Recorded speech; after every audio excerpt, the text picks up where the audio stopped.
it also says that things come to you automatically without you having to seek them out. And in my final story, when I read her book, and I thought, oh my goodness, I'm not crazy. You know, there are so many lawyers out there, and they've been doing this since the 1980s. I was thinking, gosh, I'm not a visionary. I'm actually behind the times. in the USA, at least, they were far ahead.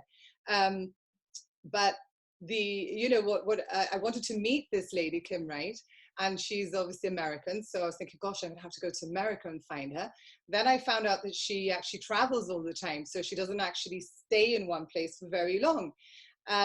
Then in 2019, I was invited by Dr. Jones and Dr. Cowlett to attend the Open University in Milton Keynes, because it was going to be the very first meeting for the UK chapter on therapeutic jurisprudence. Can you imagine? So this movement started in the mid 1980s, and it was only in 2019 that these two ladies have pioneered, putting together the chapter for the United Kingdom. So I attended that event. I met a lady there who said to me, oh my goodness, you're one of us, which I completely understood. I was like, yes, here I tried. Yes, I'm certainly one of you guys. And she said, I need to introduce you to my mentor. And I said, who is your mentor? And she said, J. Kim Wright. So I was looking for the hidden camera at that point, thinking, this is crazy. I'm in England. Like, this is random. What are the chances? And she said, will you be in London next week? I said, well, I wasn't going to be, but obviously now I am going to be. And I spent 2 days with Kim. So it really has been quite an amazing journey. It has not been easy. It's been very rough, but I certainly can say that when you stick the course and you stick to your truth and you stick to the truth, and you work in alignment with your soul purpose, and you have faith that you are guided and directed and protected, it is so true that things come to you.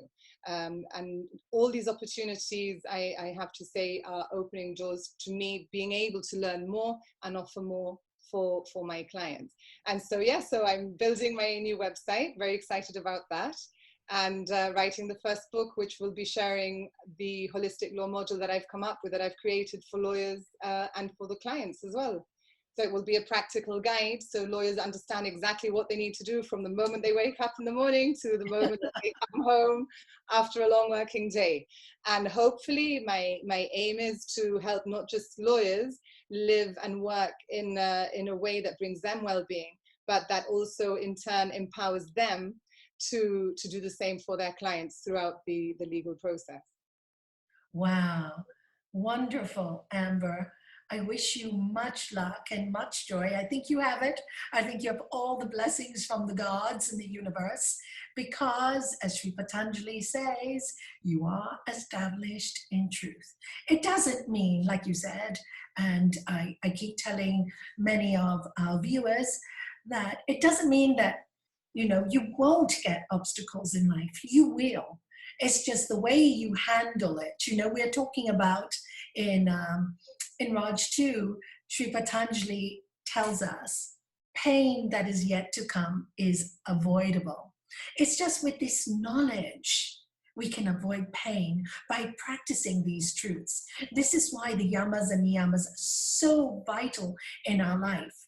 And I think in your book, if you could mention them, especially more than anything else, non-greed, truthfulness, non-violence, then, I was telling, if you just practice one, like truthfulness, all the rest follow. Isn't it funny? Today we have Georgia here. And after the Raj course, Georgia, do you want to say hi? I've got Georgia, Anna, my team, Anna and Les here today, who are great. They handle all the Zoom for me. And Georgia, do you want to say hi while you're here? Come. Here's Georgia. Hi. Hi. Okay, so she walked in, again, the way things work, Anna had a coffee with her last week, and I said, Anna, why don't we just ask her to come? She's in the same bubble, in the same area. So here's Georgia. And when she was sitting down, Anna said, hey, aren't you practicing truthfulness? And I said, wow, and you're here today and Amazon today. And she's looking for a job, right? Yes. And a profession. Yeah. Okay.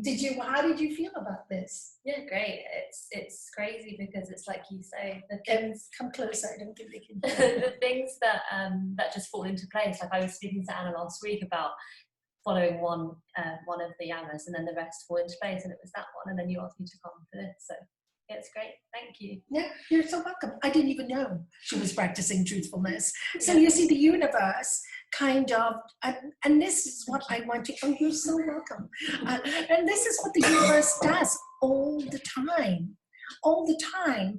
If we could just focus and just hear and see, then we wouldn't be depressed at all. Even in difficult times, we see these rays of light. You know, how did this happen on this occasion? It talks to all of us. Like I said, we keep looking for angels out there. Stop looking for angels out there. Start to look at the angel within yourself. Start to see the angels around you. Like Amber, you mentioned all your mentors. All angels. Do you see how many there are? And I want everybody today to understand one thing. Our world is getting better. It really is. You know, look at between 1980s, when I was called a witch for doing yoga, and people didn't even know about holistic law, and now we are talking, look on YouTube, how many good people there, how many wonderful people spreading spirit. Our world is much better, but we have to see the dark, the real dark, before the light comes through. So this is what we're going through, and as yogis, don't give up our practice of truthfulness, and you see our lives will just be interesting and full of adventure, and full of adventure. I think It is full of adventure. just to add just at the very end, because I know we're running out of time, but another thing about the beautiful thing I think about being so connected now is that there are, and you asked me, sorry, I didn't really answer fully the question about the holistic network. I even have a lady, a very special lady called Marie Fox, who works as an art therapist. We're doing collaborations now between lawyers and artists, between lawyers and musicians with music therapy, between lawyers and acupuncturists, between lawyers and yogis. It's just such a beautiful world where now we're starting to see that actually all of us have a common humanity. And in that common humanity, and in wanting to elevate that common humanity to a higher place, a better place where there's more light, we need to work together. And so I just end with that. So thank you very much for having me. Oh, it's been such a joy. And yes, humanity, work together, laugh together. That's what my master, Swami Satchidananda, always said. He said, yes, use me as a guru, as a teacher, for as long as you want. But that is not the aim. The aim is to find the guru inside of you. And when you do, I will be your crutch till then. And then you drop the crutch and we can dance together, walk together, laugh together in a world full of hope. We mustn't ever lose hope.